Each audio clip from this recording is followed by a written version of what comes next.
The flagship of the Terran Union's Navy, TUS Legacy, hung in space near the 8th moon of Naka 6. The Terran Union's orbital station, Tsushima, was located there, and a larger facility sat on the moon's surface. Normally it was just a trade hub for ships entering Terran space, but now its proximity to Kekuvuk made it the assembly point for the First Fleet. Admiral K. Nopura was proud of his flagship. He'd been part of its construction ever since the ceremonial laying of the keel. He worked closely with the engineers to ensure function-matched form. Twilark engineers were brilliant, but also had a preference for a ship's looks over maximizing her capabilities. The Legacy is the newest and largest ship in the Terran Navy, and the most heavily armed. 1,500 meters of the most advanced warship ever created by the Terran Union. She bristled with defensive weapons from a pinpoint defense system to anti-missile rockets, to defensive cannons that fired shells timed to detonate and scatter shrapnel across the path of enemy missiles or small craft. Her offensive armament consisted of medium-sized railguns to huge coil guns and a pair of massive particle cannons that functioned as the main gun. Their immense damage is offset by their long recharge time. Missile batteries covered all sides of the ship, from the smaller Hornet missiles to the huge Crimson anti-ship missiles. She was covered in 3-meter-thick ablative armor over a hull made from Kirkoni alloy. She also carried a complement of 150 spacecraft of various types: starfighters, dropships, S and R birds, mechanical drones, and shuttles. The last of the First Fleet was jumping in as soon as they were relieved from other duties. 200 warships strong, not counting their support ships. The fleet was broken into 10 squadrons of 20 warships, and between 2 and 5 support ships depending on the assignment. Each squadron consisted of 2 Ikara-class carriers, 3 Trafalgar-class battleships, 5 Surat-class cruisers, and a mix of 10 frigates and destroyers. Each Ikara-class carrier had a complement of 50 starfighters and 15 other vessel types. The armament consisted of 2 large coil guns, fore and aft, 4 torpedo tubes able to launch nuclear-tipped Shrike torpedoes, 24 railgun batteries, and 30 missile launchers, both offensive hammerhead missiles and defensive rock missiles. The battleships were older, but still powerful, with their 6 massive coil guns, 4 particle beam cannons, 2 Shrike torpedo tubes, 4 starburst planetary bombardment cannons, 20 medium railguns, and 50 offensive-defensive missile batteries. Surat cruisers had pinpoint defense systems, 2 large railguns, and 6 torpedo tubes, loaded with explosive-tipped void torpedoes. A dozen missile batteries rounded out her armament. The frigates carried a pinpoint defense system, 2 med railguns, and 10 Taipan missile launchers. Destroyers carried a pinpoint defense system, 4 phalanx autocannon on their port and starboard sides, and 5 missile batteries. 6 atmosphere-capable assault ships, each with a dozen strike fighters and 4 small dropships. It could also carry a small number of mechs or ultra-heavy weapons. A dozen troop transports were ready to carry the 10 Terran Army legions and their equipment. The Admiral turned to the Legacy's captain and his second-in-command. "How many ships left to join us, Max?" Commodore Maximilian Wolf checked his screen before he replied. "Just the 9th Squadron, K." They'd been roommates at the academy, and best friends ever since. They'd served on several ships together, or ships in the same fleet, for almost 20 years. The Admiral specifically asked to have Commodore Wolf promoted to skipper of the Legacy and second-in-command of First Fleet. But he didn't request Wolf solely because of friendship. Having risen through the ranks together, they made an excellent team. Most officers were too intimidated by the Admiral to question his orders, but Wolf had no issue with that. While other officers might see that as insubordination, Admiral Nopura found it comforting to know Max would call him out if he made a mistake. Admiral Nopura joined Commodore Wolf at the console. "What you think, Max? Once the 9th arrives, give them a couple of hours to stretch their legs, so to speak, and as soon as all the Legionnaires and gear are loaded, we'll head for Xialia 5. Commodore Wolf scratched his chin. "Yeah, that should work. I'll personally give any slowpokes a kick in the ass.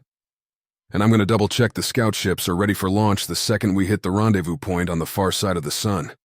Admiral Nopura checked his watch. "I'm going to head to the mess for some coffee. Why not just have the mess send someone up with a pot?" But then Wolf smiled and added, "You're just going to poke your nose into things, aren't you?" Admiral Nopura chuckled. "You know me too well, my old friend." He grabbed his cap and started to the door. "You want me to send a steward back with anything, Max?" "Now that you mentioned it," Max started to say. Yeah. I should know better than to ask. A coffee and a cream cheese Danish, the Admiral continued. 35 years since the Academy. You'd think you would try something different. The Admiral put on his cover and exited the bridge. He returned the salutes from Marines standing guard in the hall, leading to the bridge. Morning, Mike. Jia how? One of the things he learned from his grandfather was it was important to learn as many of your subordinates' names as possible. He'd seen just how effective it could be. Morning, Admiral, came the simultaneous reply. Anything happening I should know about? Admiral Nopura asked. He'd learned early in his career that the enlisted personnel had their form of communication about the state of the ship fleet that never appeared in any status report. The Marine named Jia Hao spoke up. Nothing out of the ordinary, Admiral. But then, the person peeked out from behind the mask you wore on sentry duty. Mike still can't play poker worth a damn. The sentry. Mike looked abashed as the Admiral looked at him. Mike, you'd better stick to shooting cards on the range than playing poker with them. Mike had a grin as he replied, Aye, sir. His grandfather's advice helped make him one of the most popular officers in the Navy and Marines. Knowing your officers valued you as a person and not some pawn to be used and discarded brought tremendous loyalty. The Admiral took his time making his way to the mess. He exchanged a few words with every subordinate he came across, or as Commodore Wolf called it, poking his nose into things. He got his coffee and asked one of the messmates to send up coffee and a Danish to the bridge. He continued his journey to engineering and sought out his chief engineer, a Twi'lek named Mahajajaya. He was far from surprised to see her grumbling while reading a console. Being chief engineer on his flagship meant she also got to oversee all the other chief engineers of his fleet. So is she ready for battle, Ma? Calling her by her nickname. She looked up from her console with a glare before returning to work. Admiral Nopura put his hands in front of himself in a placating gesture. He gave her a huge grin as he did. The day Ma didn't have the ship ready for duty would be the first. Who's the problem child today? Resting his elbows on the railing above the console. Without even looking up, Ma commented, Spill that coffee on my console, and I'll change the code to your door again. But then she continued, It's the Kamchatka again. Can we just leave her here? The Admiral just rolled his eyes. No. And what went wrong this time? Ma ran her hand through her crest on the top of her head. Damn coolant system is offline because some fumble-fingered idiot dropped a crate of spare parts on a control valve, she continued. I swear that ship is cursed since some damn fool decided to name it. You'd think she was the one from that Russian squadron in 1905. The Admiral just gave another chuckle. She's our main repair salvage ship, so we need her. Aye, sir. Admiral Nopura went on to talk with the gunnery chief and his fighter squadron commanders before heading back to the bridge. He was just walking towards the bridge when one of the bridge crew hurried up with a data pad and saluted before giving him the pad. Important message from HQ, Admiral. Nopura returned the salute, took the pad, and dismissed the crewman. He needed to do a retinal scan to open the message. He was just taking a sip when he read the contents and started coughing from swallowing wrong. A crewman stopped to ask if he was all right, and Nopura responded with a nod. He also asked the crewman to return his mug to the mess. He reread the message and quietly muttered, Shit. The Admiral headed to the bridge at a brisk pace, but not fast enough to alarm the crew.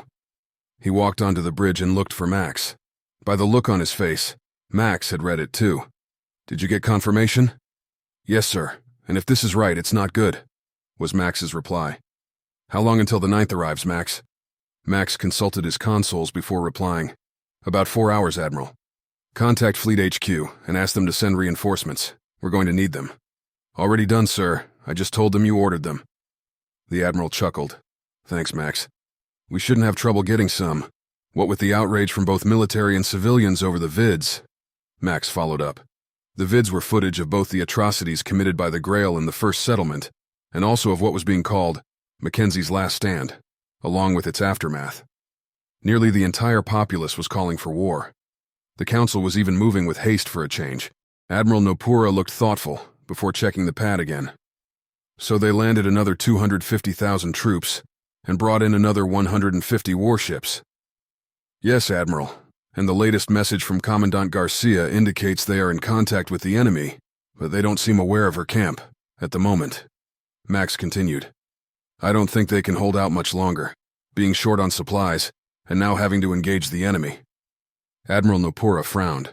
I don't like the 2-to-1 advantage those reinforcements give their fleet over us. But you're correct. They can't hold much longer. The Admiral stroked his chin for a moment. Can't be helped, Max. We move out in 2 hours. 9th Squadron will just have to stay with the transports until we call for them. Max turned and gave orders to the bridge crew, and then notified the rest of the fleet. Admiral Nopura went to his private console and placed a call to Ma, letting her know the plan, and any ship unfit to leave immediately is to join the transports. He then placed a call to General Adina to update her on the situation. He was not sure whether to be reassured or worried about her reply. Just means more for us to kill. The 2 hours went by in a blur as the last supplies were loaded, systems checked and rechecked. And then another message arrived from HFY. The enemy had breached the caves. There was no more time to waste. Admiral Nopura gave a questioning look to Max. A quick nod from Max let him know the Legacy was ready. The Admiral got on the all-ships comm channel. Attention, this is Admiral Nopura. He waited a second as his console confirmed every ship was receiving his signal. Prepare to jump to the first rendezvous point. Squadron leaders will wait there until all their ships check in, and then join me at the assembly area, on the other side of the star, from HFY. Time to make those sons of bitches pay for what they've done. Good luck and see you there. He checked the screen indicating the orders were understood. Turned to Max and gave the order. If you please, Commodore, it's time. Commodore Wolf turned and gave orders to the bridge crew to set course for the rendezvous point. A warning went off to let the crew know they were going into FTL. The ship made the ponderous turn to align with its target, and then began to accelerate. With a light lurch, the ship entered FTL, and 20 minutes later, it dropped out at a point just outside the system. As soon as the other ships began arriving, the Legacy set course for the assembly area. As the entire fleet reached the assembly point, the Admiral gave a silent thanks. That part had gone smoothly. His recon ships had arrived over HFY's magnetic North Pole. Recon had confirmed the earlier estimate that the Gre'l currently had 475 ships in orbit. Not all were warships, but too damn many were. They were split into 3 groups, with 2 groups numbering maybe 100 each, blockading the 2 main space lanes to the moon. The main group was directly over the planet, and some of them were bombarding the surface. The Admiral got on comms and gave the final briefing. Our main target is the group attacking the planet. I'm sending a pair of E-warships to the edge of the system and having them transmit false signals to the enemy's other groups to make it look like a large number of ships are heading their way. That should pin them down while we engage the main fleet, he continued. Remember to watch out for those big bastards. They pack a vicious punch. Good luck and see you after. The fleet accelerated and did a micro-jump that landed them within 500 kilometers of the enemy fleet. This is Admiral Nopura, launch fighters. All ships accelerate and attack. Admiral, I think we caught them napping. Only a few are starting to move to engage us, Max said with a nasty grin. Admiral Nopura returned the grin. Let's make them pay for that. First Squadron to join our attack on their flagship. Squadron commanders, take out assigned targets. The Terran fleet continued to approach the Gre'l fleet at maximum speed. So far, the other 2 Gre'l fleets were still holding station. Starfighters began swarming over the hulls of Gre'l ships and blasting turrets, sensor equipment, engines, and anything else that caught their eye. Here and there, a starfighter exploded from Gre'l return fire. Their plasma batteries began returning fire at the Terran warships, with light success. Terran armor had been created to reduce damage from plasma and laser fire. Terran projectiles from coil and railguns, on the other hand, were hit with devastating effects to Gre'l defenses designed to handle energy weapons fire. The Gre'l began launching their fighters from their motherships. Admiral Nopura ordered Legacy starfighters to engage the enemy fighters. Soon, they were engaging them in a dance of death. They swirled and chased each other, firing and dodging. When one wasn't fast enough, a brief flash of light indicated another pilot had died. But not if they were Gre'l or human. Other Gre'l ships began disgorging their fighters, and the Terrans showed they weren't afraid to engage them, even if they were starting to be outnumbered as more fighters joined the dance. The Admiral ordered his squadron's frigates and destroyers to engage enemy fighters. There was an old saying, in space, no one could hear you scream. It was true, but you could hear it over the comms. The TAC nets were a cacophony of orders, screams of the dying, and pleading of the wounded. But the Terrans kept hunting the Gre'l, and the Gre'l hunted them back. Here and there, larger Gre'l warships were burning wrecks as their escaping atmosphere fed the fires. While the Gre'l preferred to fight with overwhelming numbers, the Terrans preferred to make the best of what they made. Only a few Terran warships were out of action, most disabled, but several contained no life. Admiral Nopura's group continued to fight its way to their flagship. "We've got a clear shot, Admiral," Commodore Wolf advised him. "Advise our escorts to launch torpedoes and all offensive weapons to target the flagship." And a heartbeat later he added, "Launch Hornet missiles." The flare of hundreds of missiles could be seen as they streaked to their targets. Gre'l point defenses and other weapons targeted the missiles and destroyed them by the score. Here and there, one got through and impacted against the mothership's armor. But the missiles weren't meant to hurt the massive ship. They were meant to distract from the much slower but deadlier torpedoes. The torpedoes hit with devastating impacts. Portions of the hull simply vaporized under the blast. Particle beams, heavy missiles, and solid projectiles fired by the coil and railguns ripped massive gaps in the hull. Superstructures were blown away. Something managed to penetrate the right spot, and a massive explosion emanated from a portion of the ship. A zigzag of smaller explosions rippled out from it as power conduits blew. The Admiral ordered all ships to clear the area around the flagship. One of those zigzags headed straight for the main reactor. The flagship began to expand like a balloon before it suddenly popped in a blinding explosion. Any ship within a km was destroyed by the blast, either by the shockwave or flying debris. Even the mighty Legacy shook from the shockwave's impact. The bridge crew barely had time to cheer before they were staggered by multiple impacts. The other two fleets were firing at the Terran fleet from long range. The distance reduced accuracy, so only the Terran capital ships were being hit. Admiral Nopura sent out a call for all ships to engage the enemy fleet at close range to make it that much harder for the Gre'l to snipe without hitting their own ships. Battleships, cruisers, and carriers charged into the Gre'l formations. Reminiscent of battles from the Age of Sail, ships exchanged broadsides at space combat's version of point blank. Terran armor and their tough hulls gave them the edge against Gre'l fire, but there were still losses. Despite being heavily outnumbered, the Terrans fought with fury. The urge for vengeance burned in all of them. They'd gladly die if it meant taking the Gre'l with them. A Terran cruiser, burning from stem to stern, rammed into a Gre'l mothership, obliterating them both. A damaged starfighter flew into the hangar of a Gre'l capital ship.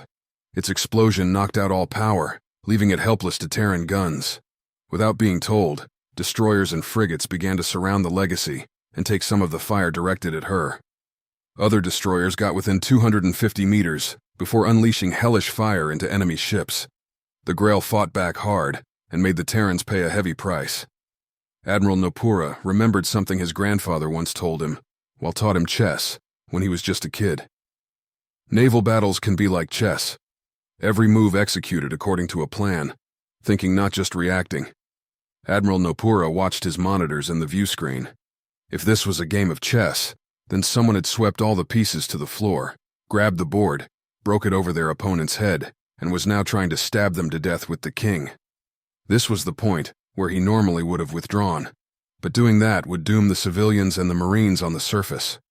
His console showed far more Gre'l ships were wrecked than his, but they were still heavily outnumbered. All of their capital ships were dead, except the one that was just now coming around the planet, not yet in range, even if there were many Shriketorps left in the fleet. And the other two fleets were beginning to head for the fray. At least a quarter of the ships he started with were out of the fight, damaged or destroyed. The starfighters had lost over half their number, but no more Gre'l fighters were left to fight. Just to his port hung the broken form of the battleship Nagumo. Death still danced with glee at the carnage around the Legacy. She shook under multiple hits, reports of sections damaged, weapons destroyed, and a long list of casualties were being received by the bridge. And then it got worse. Moss sent word the FTL was knocked out. There would be no escape. The Admiral looked at his friend and saw the same look he was sure he wore. It was now victory or death. Well, if it was to be death, he would take these bastards with him. The fleet's best chance was to keep mixing it up with the much-reduced Gre'l fleet above the planet. After conferring with Max, they decided the biggest threat was the mothership. They would charge and try to kill her before she killed them. He'd ram her if he had to. So imagine his pleasant surprise when the Ninth Squadron ignored his orders to wait for his call and arrived to join the fight. But an even bigger surprise was the two troop transports that streaked straight for the last mothership. They delivered their cargo to the surface, and then just a skeleton crew of volunteers manned both ships. They knew the situation and elected to take action on their own. Both ships impacted the mothership within moments of each other. Two monstrous explosions erupted against the mothership, but a moment later, a third joined it. When the explosions faded away, there was nothing left of the three ships but scrap. The losses they'd taken, and now the loss of their last capital ship, was the breaking point for many of the Gre'l ships that were intermixed with the Terrans. Some began to flee and were destroyed in the process, while others managed to escape. The Ninth Squadron's surprise arrival on the flank of the second enemy fleet let them do damage far exceeding their numbers. Their targeting and destruction of the leaders of that fleet left the Gre'l in chaos. Most turned and began to run. Those who stayed died. That left the third enemy fleet to go. A few had fled, but there were still 80+ warships left. Even without any capital ships left, the remaining ships would devastate his heavily damaged ships. He huddled with Max and some of his officers with a new plan he had. They all reluctantly agreed. The order was given to abandon ship. Ma was to set the reactor to overload, and any leftover nukes were set to explode on impact. The Admiral ordered all navigation and weapons to be sent to his console. He was going to fly his beloved ship into the middle of that third fleet and detonate the reactor. Between that and the detonation of the nukes, a significant portion of the enemy fleet would go with him. Commodore Wolf had ordered a pair of cruisers to begin picking up the crew as they abandoned the ship. The Admiral's order was no one else was to stay on the ship. He would crew a ship of the dead by himself. As expected, the bridge crew was stubborn about leaving, so he had some Marines assist them with leaving, even if it meant stun batons. So he didn't think much when Max was talking with the two Marines that had been guarding the door, Mike and Jiahao. But that reminded him that Max wouldn't leave without him, so he waved the guards over and returned their salute. "Well, boys, we fought hard, but only one person will be taking this trip. I want you to escort Commodore Wolf off the ship and stay with him until it's done." The Admiral shook both of their hands. "It's been a pleasure and an honor to have you under my command." Both Marines had moisture brimming in their eyes, but returned the compliment. The Admiral started to turn to say his goodbyes to Max, but he turned back and joked, "Jiahao, either teach Mike how to play cards or stop him from playing. He's got a family to feed." The Admiral approached Max. "Well, my friend, it's been a long road together, and I've been proud to count you as my friend and as my brother." Nopura continued, "Take care of these kids and get as many of them home alive as you can." Then he very solemnly hugged his best friend, before stepping back and giving him a crisp salute. "Commodore Wolf, command of the fleet is yours." Max returned the salute and finished the ritual formula. "Aye, sir. I accept command of the fleet." The Admiral gave the order for the Marines to escort the Commodore off the ship. He thought the nod Max gave meant he was complying with his order, but a sharp sting in the back of his neck told him differently. Commodore Wolf nodded approvingly. "Get him off the ship. He'd never go otherwise." The Marines both saluted and knelt to retrieve the Admiral. "Tell him that was my first and last order as fleet commander. That should keep you out of trouble." When the Admiral finally came around, he found himself on the bridge of the cruiser Aurora. He shook his head to clear the cobwebs from his head and deduced what Max had done. He stood up, gave his Marine guards a quick glare, which they ignored, and ordered comms open to the Legacy. She was almost to the enemy fleet. All weapons were firing under the control of the ship's computer. Return fire from the Gre'l tore huge holes in the Legacy's hull, but didn't stop her. They got in close to hammer what they thought was a fleeing ship. Commodore Wolf answered the hail. He smiled at the image of a very angry admiral on his view screen. "Sorry, Kay, but it's traditional for the captain to go down with his ship, not an admiral." He gave that sly grin and saluted again. He turned his head slightly as he looked at a monitor. "I didn't want the promotion, my friend, too damn much work. Take care of my family, old friend, and kick the shit out of these Gre'l bastards." With that, he leaned forward and the channel went black. The Admiral yelled for them to re-establish contact, but then the view screen lit up from a colossal explosion. The Legacy detonated in the middle of a swarm of Gre'l ships. Almost half were destroyed in the explosion. Several others were heavily damaged, and most of the others took minor damage. At that point, every ship that could flee fled. They left their comrades to the tender mercies of the Terrans. The Admiral dropped to his knees in grief. The two Marines moved to stand by him but stopped when he signaled he was fine. He wanted to be upset with them, but he knew they just followed Max's orders. He knew Max was smart enough to use their absolute loyalty to him, to get him off the ship. He took a deep breath and noticed the sound of people actively weeping. He stood up, looked Mike and Jia Hao in the eyes, and simply, "Thank you, my friends." He recovered his poise. "Status." The ship's captain saluted. "Enemy ships have disengaged and are leaving the system." The captain looked at his datapad. "Another half-dozen enemy ships are stationary but continuing to fire. Lots of damaged Gre'l ships out there. Status unknown." "And our losses?" Admiral Napura asked, even as he thought too damn many. The captain consulted the datapad. 30 ships destroyed, 22 damaged, but not answering hails. We don't know if dead or just unable to reply. The captain continued. 85 with various levels of damage. 350 starfighters confirmed destroyed. 200 damaged but under power. 400 MIA. And casualties?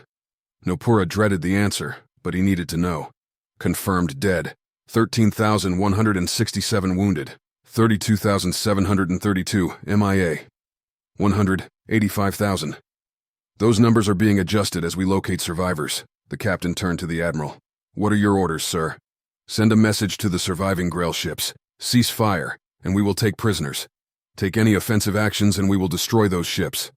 The admiral followed up with, "Begin rescue operations immediately. Have the 9th Squadron set up a defensive perimeter as we do so." He looked back at the main screen. "Captain, get me a secure line back to Fleet HQ and send a message to Station Tsushima to dispatch every ship able to assist rescue ops immediately. Get me an update from General Adina and let her know our status. Coordinate the intact battleships with her firefall missions, and get me a channel to Commandant Garcia." The bridge crew threw themselves into their tasks. If you were busy, you didn't have to think too much about your lost friends. What a lovely fucking war this is going to be. Admiral Napura muttered under his breath.